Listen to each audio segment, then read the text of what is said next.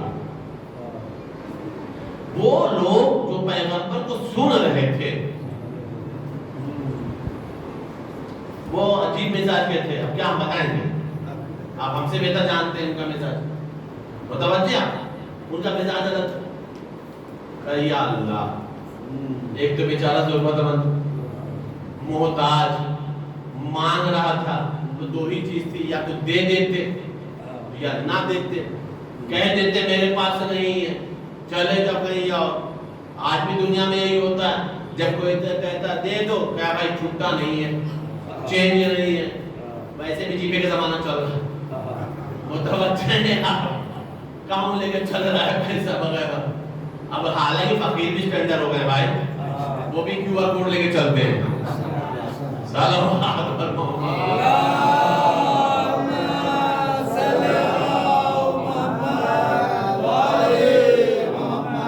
متوجہ ہیں.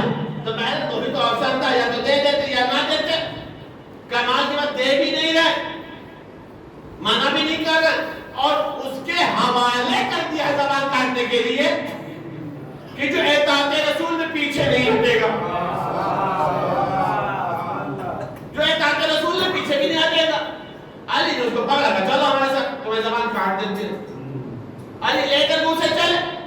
یہ لوگ اب انتظار کر رہے جلدی سے خطبہ تمام ہو جائے تاکہ جا کے دیکھیں کہ علی نے اس کی زبان کتنی کاٹی. تھوڑا سا آدھی اندر سے کتنی زبان کاٹی. اور یہ اتنا خطبے میں ایسے بے چین ہو رہے تھے جیسے غدیر میں. کبھی کبھی خطبہ پسند نہیں پڑتا.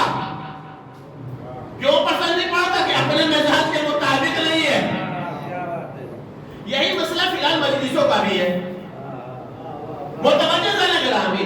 تو کیا کہا, زبان کا تو ابھی لوگ جو بیٹھے ہوئے ہیں وہ پریشان ہیں کہ بس جلدی سے خطبہ تمام ہو تاکہ جا کے دیکھیں. اب جو وہاں باہر نکلے خطبے کے بعد, جیسے خطبہ تمام ہو, رسول کی تقریر تمام ہو, اب جو باہر نکلے تو کیا دیکھا کہ وہ تو مارکیٹ میں, بازار میں, مدینے کی گلیوں میں کھڑا ہو کر کے مولا علی کے فضائل پڑھ رہا, رسول اللہ کے قصیدے پڑھ رہا.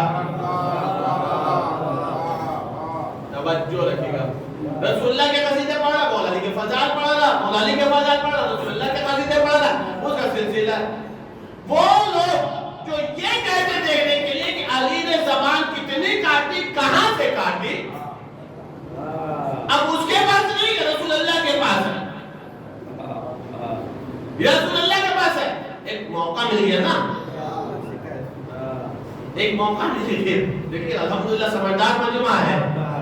موقع مل گیا نا کہ چلو کچھ تو علی نے پیغمبر کی بات نہیں مانی. کیا مطلب؟ کہ پیغمبر نے کہا زبان کاٹنے کے لیے, زبان نہیں کاٹی, وہ تو قصیدہ پڑھ رہا. دیکھیے عجیب قسم ہوتا ہے کہ انسان کا عجیب مزاج ہے. زبان کاٹ رہے تھے تو بھی آبجیکشن. کہاں ہے یہاں؟ زبان کاٹا تھا تو پریشان تھے, بتاؤ نہیں دینا تو نہ دیتے. اور جب نہیں کاٹا تو بھی ٹینشن, تو بھی ٹینشن. کمال کی بات ہے جس نے نہیں کاٹا وہ نہیں پریشان, جس کی زبان نہیں کٹی وہ بھی نہیں پریشان. جنہیں نہ زبان کاٹنا تھا اور نہ جن کی زبان کٹنی تھی وہ ہے پریشان. کل سمجھ میں نہیں آتا, آئے رسول اللہ, یا رسول اللہ علی نے آپ کے حکم کو نہیں مانا. کہا کیوں, کیا ہو گیا؟ کہ آپ نے کہا تھا علی اس کی زبان کاٹ دو, اور وہ تو جا کر کے کھڑا کا فضائل پڑھ رہا, آپ کے قصیدے پڑھ رہا, علی کے فضائل پڑھ رہا. موقع پیغمبر اکرم نے مسکرا کے نہیں جملہ کا, تم نے سمجھا کیا تھا؟ کیا بات ہے, واہ واہ واہ. تم نے سمجھا کیا تھا؟ کہا ہم نے تو یہ سمجھا تھا کہ تلوار سے زبان کٹے گی, چھری سے زبان کٹ جائے گی, وہ گونگا ہو جائے گا. کہ ہم ظالم نہیں ہیں, ہم ظلم کرنے کے لیے نہیں پیدا ہوئے ہیں. کا مطلب کیا؟ ہم نے کہا کہ ہم نے اسے کہا زبان کاٹنے کے لیے نہیں سے. علی سمجھ رہے کہ کرنا کیا ہے.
پیغمبر کے زمانے میں پیغمبر ایک چھوٹا سا جملہ نہیں سمجھ پاتے اور دور پیغمبر کے آخر میں کہتے یہ ہیں کہ ہمارے لیے کتاب خدا کافی ہے.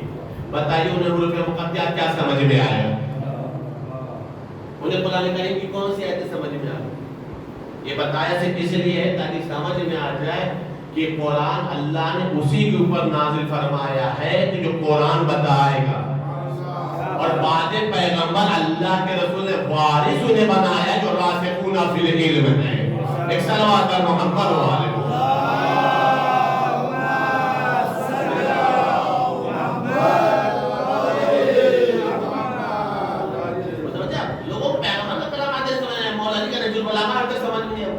اجازت کتاب ہے.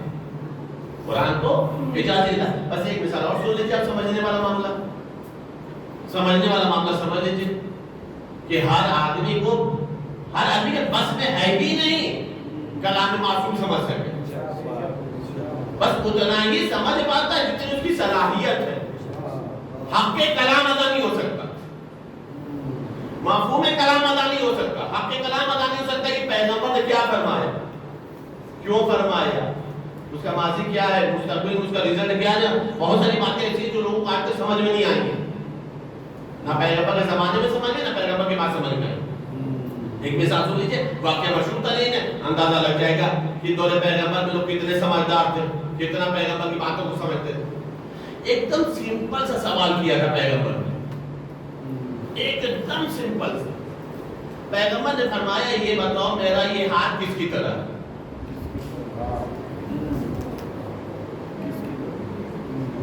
یہ ہے رائٹ ہینڈ, یہ ہے لیفٹ ہینڈ. یہ ہمارا دایاں ہاتھ کس کی طرح ہے؟ پیغمبر نے پوچھ لیا اتنا سا سوال. صحابہ کا مجمع تھا, پیغمبر کا ہاتھ ہے تو چھوٹی موٹی چیز تو جواب دیں گے نہیں, چھوٹی موٹی چیزوں سے تو جواب دیں گے نہیں. پیغمبر نے بالکل سیدھی سی بات پوچھی, بتاؤ میرا دایاں ہاتھ کس کی طرح ہے؟ دایاں ہاتھ یہ رائٹ ہے, دایاں ہاتھ کس کی طرح ہے؟ ایک صاحب نے کہا یا رسول اللہ آپ کا یہ دایاں ہاتھ بالکل چاند کی طرح ہے. اتنا سمجھے تھے, کیا فرمایا؟ چاند. رسول خدا نے کہا نہیں. کہا کیوں؟ کہا وہ چاند ہمارے ہاتھ کی طرح کیسے ہو سکتا ہے جو ایک انگلی کو برداشت نہ کر پائے؟ ایک انگلی کا اشارہ نہ برداشت کرے, دو ٹکڑے میں ہو جائے. اگر پورا ہاتھ دکھا دیتے تو کیا ہوگا؟ ایک انگلی کا اشارہ کرنا دو ٹکڑے ہو گئے. ایک سوال ہے کہ یا رسول اللہ آپ کا ہاتھ سورج کی طرح ہے. کہ وہ ہاتھ سورج کی طرح کیسے ہو جائے گا؟ کیوں؟ کہ وہ ہمارے وسیع کی اشارے پہ پلٹ جاتا ہے. وسیع کی اشارے. اچھا رک کر کے جملہ بھی عرض کرتا چھوڑ. دیکھیے اس بات کو میں سمجھا رہا ہوں, خدا کرے میں سمجھا سکوں. بات کرنے کے دو طریقے ہوتے ہیں, مجلسوں میں بھی یہ بات آئے گی. اکثر ہم بھی کہتے رہتے ہیں آپ سمجھ آئیے گا میں کیا کہہ رہا ہوں. متوجہ, بہت ساری باتیں سن کا مطلب کیا, کا بہت ساری چیزیں ہوتی ہیں جو اوپن بولتے ہیں. بہت سارے جیسے پوری میسج اوپن پڑھی, بچے کو سمجھ میں آ جائے کہ مولانا نے کیا پڑھا. متوجہ, بہت ساری چیزیں ایسی ہوتی ہیں جو اشارے میں پڑھی جاتی ہیں. بہت ساری باتیں ایسی ہوتی ہیں جو اشاروں میں پڑھی جاتی ہیں. لیکن یہ اشارے والی بات وہی سمجھے گا جو اشارہ شناس ہو. متوجہ, اسی سے ملتی جلتی بات اور بھی ہے. ایسی ہی باتیں فیملی میں بھی ہوتی ہیں, فیملی میں بھی ہوتی ہیں. مثال کے طور پر ہمارے گھر پہ کوئی مہمان آیا, آپ ہمارے گھر پر مہمان آ گئے, مثال کے طور پر انشاءاللہ تعالی دعوت دے رہا ہوں, اور کریے گا تو انشاءاللہ آپ مہمان آ گئے, ہمارا بیٹا بغل میں بیٹھا ہوا تھا. اب کوئی ایسی بات تھی جو ہم آپ کے سامنے نہیں کہہ سکتے تھے, ہم نے اسے اشارہ کر دیا. بیٹا اشارہ سمجھ گیا. بیٹا اشارہ کیوں سمجھ گیا ہمارا؟ کہ اسے یہ پتا تھا کہ بابا جب یہ اشارہ کرتے تو اس کا مطلب کیا ہوتا ہے. آپ ہمارے بیٹے سے بڑے ہیں عمر میں, لیکن ہمارا اشارہ چھوٹا بیٹا سمجھ جائے گا, آپ کا اشارہ آپ کے بیٹے سمجھ جائیں گے. ہم نہیں سمجھ سکتے چاہے جتنا بھی ہو. کیوں؟ کہ بھائی آپ کا فیملی معاملہ ہے, آپ کا اشارہ وہی سمجھے گا، ہمارا اشارہ وہی سمجھے گا جسے یہ معلوم ہے کہ اس اشارے کا مطلب کیا ہے۔ بھائی کہاں ہیں آپ؟ کبھی اشارہ انگلی سے ہو جاتا ہے، کبھی اشارہ آنکھوں سے ہو جاتا ہے، کبھی اشارہ ہلکی سی لبوں کی جنبش سے ہو جاتا ہے۔ ہر اشارہ ہر آدمی نہیں سمجھ سکتا، اشارہ وہی سمجھتا ہے جو اس اشارے سے آشنا ہو، جو اس اشارے سے آشنا ہو۔ اب سمجھ میں آیا، پیغمبر نے اشارہ کیا، چاند دو ٹکڑے ہو گیا، علی نے اشارہ کیا، سورج پلٹ آیا۔ عزیزان گرامی اب بھی نہیں سمجھ میں بات، بھائی سورج میں جان تھا، چاند میں جان تھا، لیکن اسے معصوم کے اشارے کا علم تھا کہ دو ٹکڑے کسے ہونا ہے، پلٹ کر کے کسے آنا ہے۔ ایک سلوات پڑھو محمد وآلہ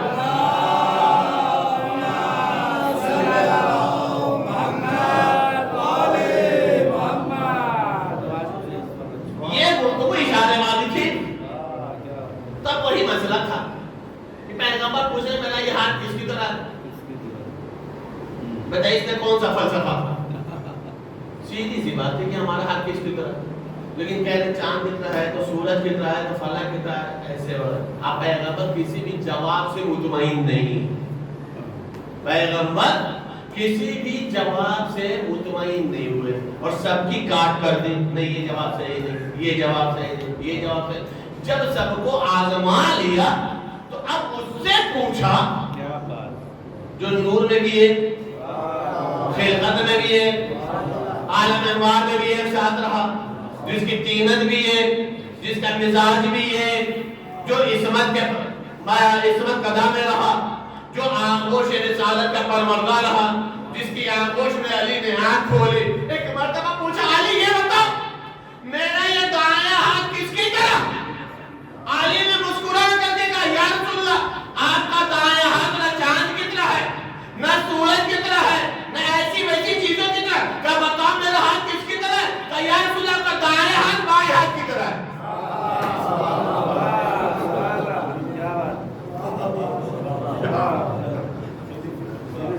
سمجھ میں آئی بات؟ یہ سلوات پر محمد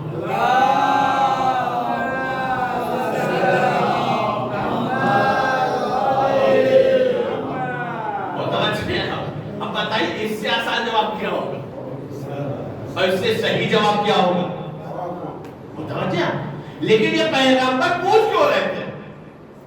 جتنا آپ مسکرا رہے ہیں ماشاءاللہ ان سوالوں پر، پیغمبر اس لیے نہیں کر رہے تھے، پیغمبر بتانا چاہ رہے تھے دنیا والوں دیکھو جب یہ ظاہر کے سوالوں کو نہیں سمجھ پا رہے ہیں تو قرآن کے 70 باطن کو کیسے سمجھ پائیں گے؟ اس سلوات پڑھنے پر محمد وآلہ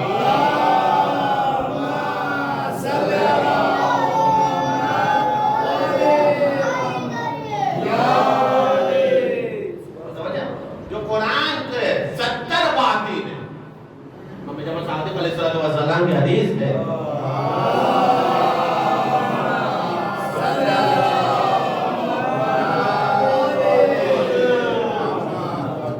مولانا مسعدی کی حدیث بھی اور نجم البلاغہ میں باقاعدہ مولا علی نے قرآن کریم کیا تعارف خطبہ دیا جس نے فرمایا قرآن کا ظاہر ہے اور قرآن کا باطن عمیق ہے، عمیق یعنی بہت گہرا ہے۔ نجم البلاغہ یہ جس میں کہا ہے کہ قرآن کریم کا تعلق، اور جس میں امام مسعدی نے فرمایا کہ قرآن کریم کا ایک باطن ہے، دوسرا باطن، اس باطن میں ایک باطن، یہاں تک کہ 70 باطن ہیں۔ لوگوں کو نہ قرآن کا ظاہر سمجھ میں آیا، نہ پیغمبر کا ظاہر سمجھ میں آیا، نہ اہل بیت کا ظاہر سمجھ میں آیا۔ یہ پیغمبر پوچھ اس لیے رہے تھے تاکہ لوگوں کے ذہنوں کو اہل بیت سے قریب کیا جائے، اہل بیت سے قریب کیا جائے، تاکہ وہ سمجھ سکے کہ اگر جب پیغمبر کے بارے میں گفتگو ہوگی تو اہل بیت سے اچھی کوئی نہیں گفتگو کرے گا، اور جب قرآن کریم کی تفسیر کی بات آئے گی، قرآن کریم کی مفاہیم کی بات آئے گی، قرآن کریم کو آیات کی بات آئے گی تو اہل بیت سے زیادہ کوئی نہیں بتا سکتا۔ اہل بیت سے زیادہ جب قرآن کریم کو کچھ سمجھے ہوتا تو دعویٰ بھی کرتا، لیکن قرآن کریم اور اہل بیت کا تو رشتہ ایسا تھا کہ نوکے نیزے پر بھی حسین نے تلاوت قرآن کیا، نوکے نیزے پر بھی امام حسین نے تلاوت قرآن کیا، اور تلاوت قرآن کر کے بتائے دیکھو اہل قرآن ہم ہیں، وارث قرآن ہم ہیں، محافظ قرآن ہم ہیں، حقیقت قرآن ہم ہیں، قرآن کے مفاہیم ہم بتا سکتے ہیں اور کوئی نہیں بتا سکتا۔ عزیزان کرام، جن لوگوں سے قرآن لینا چاہیے تھا، جن لوگوں کی محبت کو قرآن نے واجب قرار دیا، ان لوگوں کے ساتھ وہ مظالم ہوئے ہیں کہ رہتی دنیا تک کسی پر نہیں ہونے والے، نہ گزشتہ نبیوں کی امتوں میں ہوئے ہیں، نہ پھر کبھی کسی پر ہونے والا۔ اسی لیے امام زین العابدین نے جب کسی نے پوچھا مولا کب تک روئیں گے آپ، تو مولا نے جملہ فرمایا، یعقوب کا ایک بیٹا صرف نظروں سے اوجھل ہو گیا تھا، تو یوسف اتنا روئے تھے کہ آنکھوں کی بصارت چلی گئی۔ ہمارے تو 18 یوسف قتل کیے گئے، اور ایسے یوسف تھے جن کی نہ کوئی نظیر ہے نہ مثال ہے، کوئی نہیں۔ تو سامنے سے منال نے فرمایا مولا شہادت تو آپ کی میراث ہے، شہادت تو سعادت ہے۔ مولا نے فرمایا منال تو نے انصاف نہیں کیا، شہادت میراث ہے، ماں بہنوں کا بیردہ ہونا، بازاروں میں پھرایا جانا، دیار بدیار لے جایا جانا، یزید اور ابن زیاد کے دربار میں تماشائیوں کے مجمع میں آنا، کیا یہ بھی میراث ہے؟ جب مولا کے پاس پانی آتا تھا تو مولا اتنا روتے تھے کہ پانی مضاف ہو جاتا تھا، جب دانا آتا تھا تو مولا کہتے تھے کیسے کھا لے، میرا حسین میرا بابا بھوکا مارا۔ ایک سال کے بعد قیدبند کی زندگی گزارنے کے بعد جب مولا امام سجاد کو رہائی ملی ہے تو مولا زندان میں تھے، یزید نے سپاہی بھیجا جا کر کے سید سجاد سے کہہ دو کہ دربار میں آئے۔ جیسے یہ سنا ہے کہ مرتبہ چاہنے والی پھوپھی تڑپ گئی، آواز دیا اے میرے لال ہم تمہیں اکیلے دربار میں نہ جانے، کہا پھوپھی میں پریشان نہ ہو، اکیلے بلایا ہے تو اکیلے جانے دیجیے۔ ہتھکڑی اور بیڑی کو سنبھالے میں سید سجاد چلے، یزید تخت پر بیٹھا ہوا تھا، یزید تخت پر بیٹھا ہوا تھا، سنو کیا سردار بہت روگے، یزید تخت پر بیٹھا ہوا تھا۔ ایک مرتبہ یزید نے کہا سید سجاد ہم آپ کو رہا کرتے ہیں، آپ چاہے مدینے چلے جائیں چاہے یہاں رہیں، کوئی مطلب نہیں ہے، آپ کی مرضی ہے، آپ کو اختیار ہے۔ مولا نے کہا پھوپھی اماں سے پوچھ کر کے بتائیں گے، پھوپھی اماں سے پوچھ کر کے بتائیں گے۔ اب تو یزید نے سوال کیا ہے، اب سید سجاد کا تڑپنا سنیے۔ یزید نے کہا سید سجاد آئیے تخت پر بیٹھیے۔ مولا نے جیسے ہی سنا کہ یزید یہ کہہ رہا ہے کہ آئیے یہاں پر بیٹھیے، تو مطلب مولا نے ایک جملہ فرمایا، یزید کیا ہم وہاں بیٹھے جہاں پر ہماری آنکھوں نے یہ دیکھا ہے کہ تو شراب کے نشے میں تھا، میرے بابا کا کٹا ہوا سر نیچے رکھا ہوا تھا۔ یہ میرا دوسرا جملہ کا اچھا سید سجاد ہم یہ چاہتے ہیں کہ آپ اپنے بابا کا خوب وہاں ہم سے لے لیں، دیت لے لیں۔ مولا رونے لگے، روتے روتے جملہ فرمایا، ہم کون ہوتے ہیں اپنے بابا کی دیت لینے والے؟ اگر دیت دینا ہے خوب وہاں دینا ہے تو اسے ماں کو دینا کہ جس نے چکی پیس کر کے حسین کو پالا تھا۔ بس اللہ بڑی تمام ہو رہی ہے تعلیم بتانے کی ایک مرتبہ یزید معلوم کہتا اچھا حداد کو بلایا جائے۔ حداد جانتے کسی نے جو لوہا کاٹتا، جو لوہا کو کاٹتا، سنو کہتا دارو، کہا حداد کو بلایا جائے۔ حداد آئے، کیا بات ہے یزید؟ کہا یزید نے کہ سید سجاد کی ہتھکڑی، بیڑی، خاندار کو، کمر کے لنگر کو کاٹے۔ قسم خدا کی آپ کا سمجھ دیکھ لو گے انشاءاللہ بہت رو گے۔ ہتھکڑی، بیڑی، خاندار کو اور کمر کے لنگر کو کاٹ دے۔ حداد نے جو سید سجاد کو دیکھتے جملہ کہا، یزید یہ ہم سے نہیں ہونے والا، یزید یہ ہم سے نہیں ہونے کا۔ کیوں؟ کہا ہمیں سمجھ میں نہیں آتا یہ ضعیف انسان زندہ کیسے ہے۔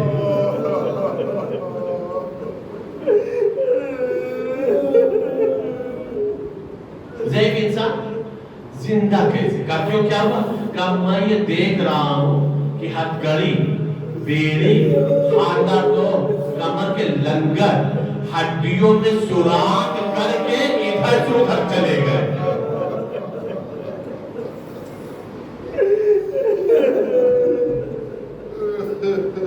یہ تو آپ سنتے رہتے ہیں نا, یہ تو آپ سنتے رہتے ہیں نا, بس ایک منظر دیکھ لو گے انشاءاللہ بہت ہو. ہتھکڑی بیڑی کمر کے لندن کو تو ہتھکار نے کاٹا, لیکن جب گلے کے خاردار تو کا معاملہ آیا تو اسے نے ان چیزوں کو پھینک دیا جن سے کاٹا جاتا ہے. یزید نے کہا کیوں اب کیوں نہیں کاٹتا؟ کل دیکھتا نہیں ہے اگر میں نے خاردار تو کو کاٹا تو ڈر لگتا ہے کہیں ایسا نہ ہو کہ حیات کٹ جائے.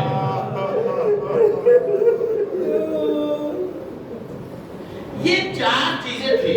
ہتھکڑی ہاتھ میں تھی, بیڑی پاؤں میں تھی, لنگل کمر میں تھا, خاردار تو گلے میں تھا. یہ چار زخم تھے جو ظاہر میں دکھائی دے رہے, لیکن تاریخ نے جو روایت لکھی اس روایت کو سنیے گا.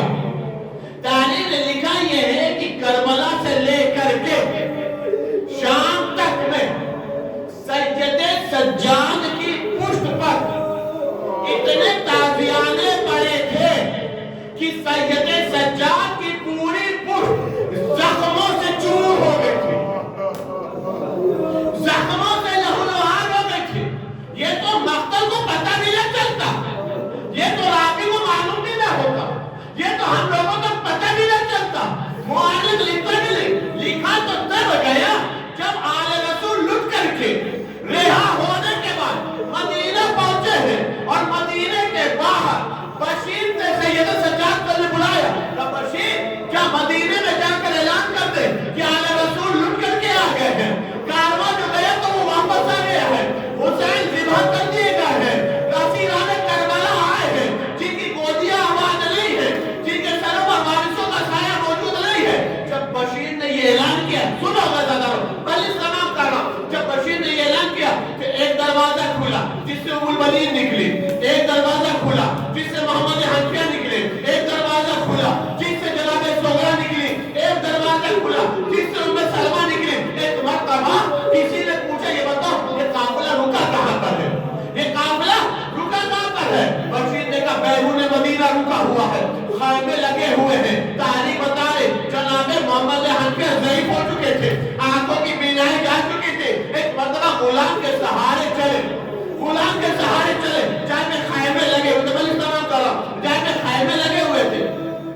پوچھا یہ بتاؤ جہاں پہ خیمے لگے ہیں وہاں پہ کوئی مرد نظر آتا ہے؟ غلام سے پوچھے کوئی مرد نظر آتا ہے؟ غلام نے کہا ہاں ایک ضعیف انسان خیمے کے باہر بیٹھا. محمد حنفیہ کے دماغ میں بھی نہیں تھا کہ 23 سال کے سید سجاد بوڑھے ہو گئے ہوں گے, 23 سال کے سید سجاد بوڑھے ہو گئے گے, کہیں کون صحیح بوڑھے انسان کھڑا ہے, کہیں ہمیں نہیں پتا کون بیٹھا خیمے کے دروازے پر. کہا چلو چلتے ہیں, چلو چلتے ہیں. غلاموں کے سہارے سہارے چلے. ایک مرتبہ آنے کے بعد محمد حنفیہ نے بس ایک سوال پوچھا, اے ضعیف العمر انسان یہ بتا جو کربلا سے لٹ کے قافلہ آیا یہی ہے؟ کہاں یہی قافلہ ہے. کہا حسین کا قافلہ یہی؟ کہاں. کہا یہ تو بتا دو حسین کی بہن کی خیمے میں ہے.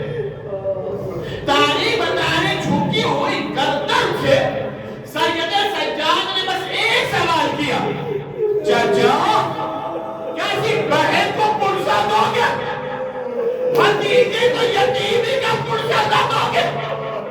تاریخ بتانے جیسے محمد حنفیہ نے سنا آواز دیا کہ آپ سید سجاد ہے, کہا کہ میرا غلام کہہ رہا تو بوڑھے ہو گئے ہیں.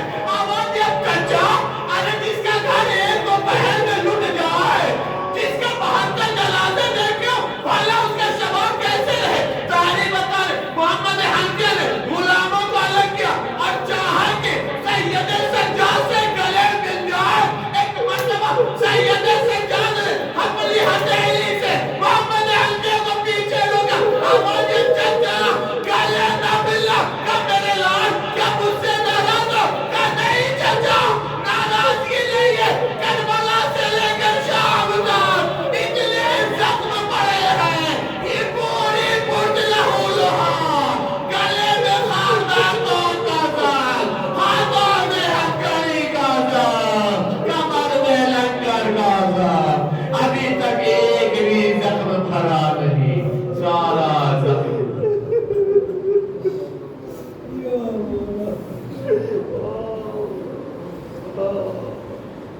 يعلم الذين أي يوم انقلب من انقلب إنا لله وإنا إليه راجعون.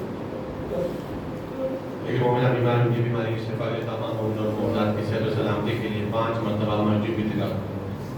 بسم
اللہ مصیبتوں کو دور فرما.